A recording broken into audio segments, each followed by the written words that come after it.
നിലമ്പൂർ നഗരസഭാ പരിധിയിൽ കാട്ടുപന്നിവേട്ട തുടരുന്നു. ഇന്ന് പുലർച്ചെ നഗരസഭയുടെ വിവിധ ഭാഗങ്ങളിൽ നിന്നായി 9 കാട്ടുപന്നികളെയാണ് വെടിവെച്ചു കൊന്നത്.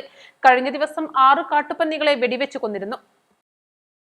നിലമ്പൂർ നഗരസഭയിലെ ശല്യക്കാരായ മുഴുവൻ കാട്ടുപന്നികളെയും വെടിവെച്ചു കൊല്ലാനാണ് നഗരസഭ ലക്ഷ്യമിടുന്നത്. നിലമ്പൂർ നഗരസഭാ പരിധിയിൽ കാട്ടുപന്നികളെ വെടിവെച്ചു കൊല്ലുന്നത് അംഗീകൃത ഷൂട്ടറായ പത്തപ്പിരിയം സ്വദേശി അഹമ്മദ് നിസാറാണ്.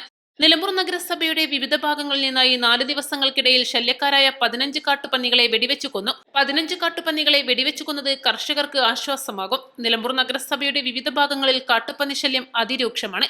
ശല്യക്കാരായ കാട്ടുപന്നികളെ വെടിവെച്ചു കൊല്ലാൻ തദ്ദേശ സ്വയംഭരണ സ്ഥാപനങ്ങൾക്കുള്ള അനുമതി ഉപയോഗിച്ചാണ് തോക്ക് ലൈസൻസുള്ള അംഗീകൃത ഷൂട്ടർമാരുടെ സഹായത്തോടെ കാട്ടുപന്നികളെ നഗരസഭയുടെ അനുമതിയോടെ വെടിവെച്ചു കൊല്ലുന്നത്.